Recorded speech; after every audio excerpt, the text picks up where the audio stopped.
बिस्मिल्लाहिर्रहमानिर्रहीम अस्सलाम वालेकुम व्यूअर्स। आज की हमारी स्पेशल वीडियो सीमेंट सेक्टर से रिलेटेड है।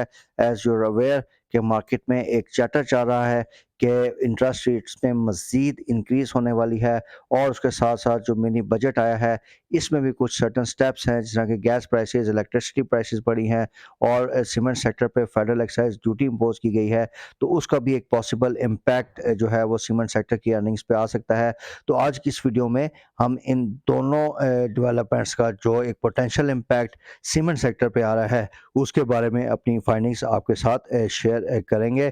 तमाम व्यूअर्स से गुजारिश है कि जिन व्यूअर्स ने अभी तक हमारा चैनल सब्सक्राइब नहीं किया है वो हमारे चैनल को सब्सक्राइब कर लें और आप लोगों ने हमारी वीडियोस को ज़्यादा से ज़्यादा लाइक और शेयर करना है। तो व्यूअर्स अपनी वीडियो को स्टार्ट करते हैं। जैसा कि वीडियो के शुरू में मैंने कहा कि इंटरेस्ट रेट में इंक्रीज़ की बात चल रही है। आईएमएफ की तरफ से भी डिमांड आई है कि इंटरेस्ट रेट में एटलीस्ट 300 बिप्स यानी 3% की मज़ीद इंक्रीज़ की जाए और इसकी एक इंडिकेशन हमें सेकेंडरी मार्केट की जो यील्ड्स हैं वहाँ से भी मिल रही है।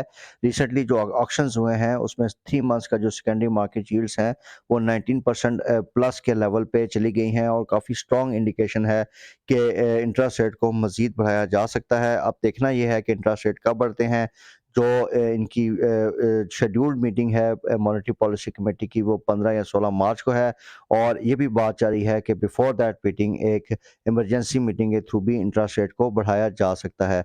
अब इंटरेस्ट रेट जो है और ये काफ़ी नेगेटिवली इफ़ेक्ट करता है सीमेंट सेक्टर की प्रॉफिटेबिलिटी को और काफ़ी ज़्यादा इंटरेस्ट रेट इंक्रीज से इसकी प्रॉफिटेबिलिटी पे डाउन साइड रिस्क बढ़ जाता है। तो व्यूअर्स वी फील कि जैसे ही ये अगर इंटरेस्ट रेट मज़ीद बढ़ते हैं तो ऑब्वियसली जो साइक्लिकल स्टॉक्स हैं लाइक सीमेंट सेक्टर, इनकी परफॉर्मेंस, इनकी जो स्टॉक्स की परफॉर्मेंस है वो नेगेटिवली इफेक्ट होगी।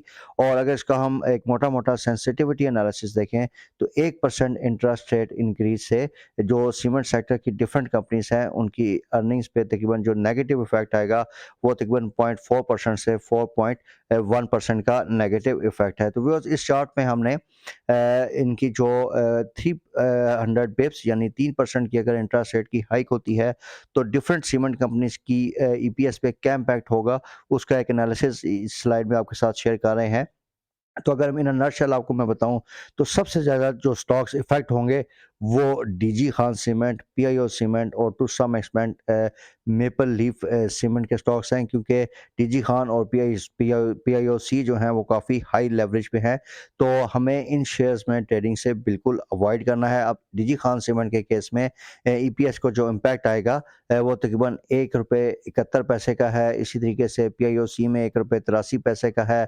मेपल लीफ के केस में 45 पैसे का है। लेकिन व्यूअर्स अगर आप बाकी शेयर्स का देखें, चिराग सीमेंट, फौजी सीमेंट, लकी और कोहाट, तो इनमें जो इंटरेस्ट रेट की इंक्रीज आ रही है वो इसका ईपीएस पे कम इम्पैक्ट बन रहा है, क्योंकि इन शेयर्स में लेवरेज जो है वो काफ़ी हद तक कम है और अगर इंटरेस्ट रेट बढ़ भी जाते हैं तो इसकी अर्निंग्स पे ज़्यादा नेगेटिव इफेक्ट नहीं आएगा। तो देयरफॉर आइंदा आने वाले दिनों में आईएमएफ के प्रोग्राम के आने के बाद अगर कोई रैली बनती है तो उसमें वी वुड एडवाइस कि आप चिराग सीमेंट, फौजी सीमेंट, लकी सीमेंट और कोहाट सीमेंट के शेयर्स में ट्रेडिंग और इन्वेस्टमेंट पर्पसेस के लिए इन शेयर्स को चूज़ कर सकते हैं। तो viewers moving on with the video, इसके साथ साथ अभी एज यू आर अवेयर कि मिनी बजट भी आया है और उसमें गवर्नमेंट ने गैस प्राइसेस की इंक्रीज़ हुई है, इलेक्ट्रिसिटी प्राइसेस बढ़ी हैं और सीमेंट सेक्टर पे एक एफएडी का भी ऐलान हुआ है। तो उसमें ये जो चार्ट आपके सामने डिस्प्ले कर रहे हैं इसमें इन मेजर्स का जो डिफरेंट कंपनीज पे इम्पैक्ट है वो हम आपके साथ शेयर कर रहे हैं। लाइक फौजी सीमेंट के केस में आप देख रहे हैं कि गैस प्राइस का कोई इम्पैक्ट नहीं है, इलेक्ट्रिसिटी का इस पे थोड़ा सा इम्पैक्ट आएगा। तो ओवरऑल जो इसकी एस्टिमेटेड अर्निंग्स हैं अगले साल की उस पर तकरीबन 7.9% का इम्पैक्ट है फौजी सीमेंट पे।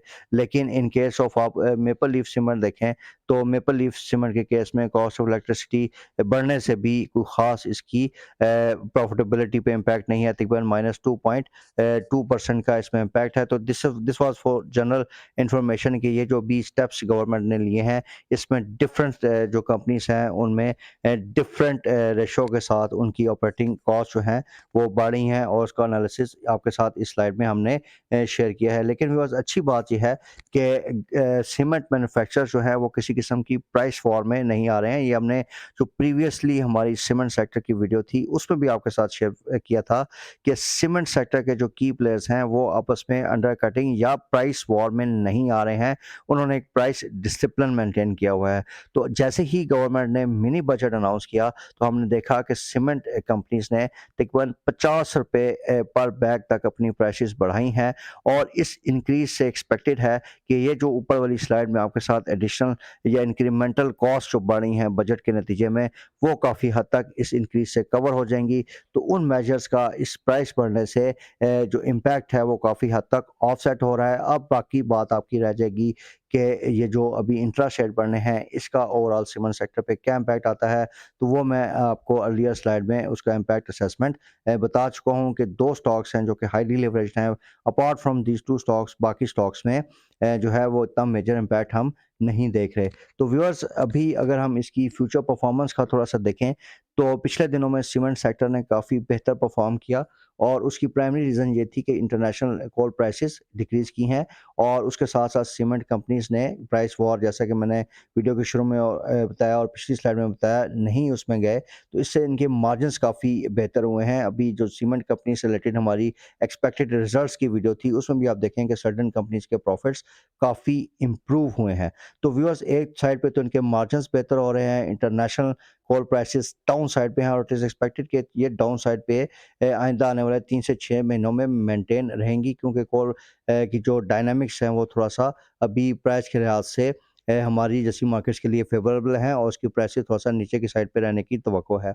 इसके साथ-साथ व्यूअर्स आईएमएफ के प्रोग्राम के आने के बाद क्योंकि हमारे फॉरेक्स रिज़र्व्स की पोज़ीशंस बेहतर हो जाएँगी, तो उससे जो एलसीज़ पे रिस्ट्रिक्शंस थी वो काफ़ी बेहतर हो जाएँगी और उसमें जो रॉ मटेरियल की इम्पोर्ट है वो भी अलाउ हो जाएगी और उससे काफ़ी इंडस्ट्रीज़ को फ़ायदा हो जाएगा। अब जिस तरह अगर आप एक इसकी एलाइड इंडस्ट्री है that is the steel industry. तो स्टील इंडस्ट्री के केस में आप देखेंगे जो इनका रॉ मटेरियल है वो स्टील बार्स की इम्पोर्ट जो है वो भी रुकी हुई है और उसकी शॉर्टेज क्रिएट हो गई है पूरे मुल्क में, जिसकी वजह से ओवरऑल कंस्ट्रक्शन इंडस्ट्री जो है उस पे नेगेटिव इम्पैक्ट आ रहा है। बट वी फील कि जैसे ही ये आईएमएफ के प्रोग्राम के आने के बाद एलसीज़ पे रिस्ट्रिक्शंस खुलेंगी और स्टील की जो शॉर्टेज है वो रिमूव होगी तो वंस अगेन कंस्ट्रक्शन एक्टिविटी दोबारा से स्टार्ट होगी और इसका इम्पैक्ट सीमेंट सेक्टर की सेल्स पे आएगा और बेहतर मार्जिन के साथ अगर इनकी सेल्स भी बढ़ गई तो काफ़ी अच्छा ये शेयर एक इन्वेस्टमेंट पॉइंट ऑफ व्यू से बन जाएंगे और काफ़ी अच्छी रिटर्न्स एक्सपेक्टेड है in the coming days. So viewers this was our brief analysis for the cement sector और इन कंक्लूजन अगर हम इसको देखें तो कंक्लूजन यही है कि अपार्ट फ्रॉम 1 और 2 स्टॉक्स जो कि हाईली लेवरेज्ड हैं, बाकी सेक्टर्स पे अगर इंटरेस्ट रेट बढ़ भी जाते हैं तो इतना उसकी अर्निंग्स पे मेजर इम्पैक्ट नहीं है। और जो दूसरा इन्वेस्टर्स का की कंसर्न था कि इतने हाई इंटरेस्ट रेट एनवायरनमेंट में क्या सीमेंट सेक्टर परफॉर्म करेगा, तो उसके डायनामिक्स भी हमने आपके साथ शेयर किए हैं कि इट इज़ एक्सपेक्टेड कि डिस्पाइट हायर इंटरेस्ट रेट्स ये जो इनके मार्जिन्स बेहतर हो रहे हैं और जो थोड़ी सी एक्टिविटीज़ एकदम से रुकी हुई हैं और आईएमएफ के प्रोग्राम के बाद दोबारा से स्टार्ट होंगी, तो इट इज़ एक्सपेक्टेड कि cement sector will perform well. Therefore हमें जो सीमेंट सेक्टर की टॉपिक्स हैं Fauji cement, Kohat cement, Lucky cement, इन पे बाय ऑन डिप्स की स्ट्रैटेजी रखनी है और जैसे ही मार्केट सेंटीमेंट ये जो अगर आईएमएफ के प्रोग्राम की डिले की वजह से या इंटरेस्ट रेट बढ़ने के सेंटीमेंट की वजह से थोड़ा सा नेगेटिव आता है, तो इन शेयर्स को खास तौर पे हमने डिप्स पे बाय करना है। काफ़ी अच्छी इन्वेस्टमेंट अपॉर्चुनिटी हमें मिल सकती है और काफ़ी बेहतर रिटर्न्स भी हम इन शेयर से ले सकते हैं। व्यूअर्स वी डू होप कि इस वीडियो में जो इन्फॉर्मेशन आपको प्रोवाइड की है वो आपकी overall portfolio management, investment decision making के लिए हेल्पफुल साबित होगी। और अगर आपको ये हमारी कवरेज पसंद आती है व्यूअर्स, तो do remember to subscribe to our channel and like and share our videos. Thank you very much for the time viewers. Take care. अल्लाह हाफ़िज़।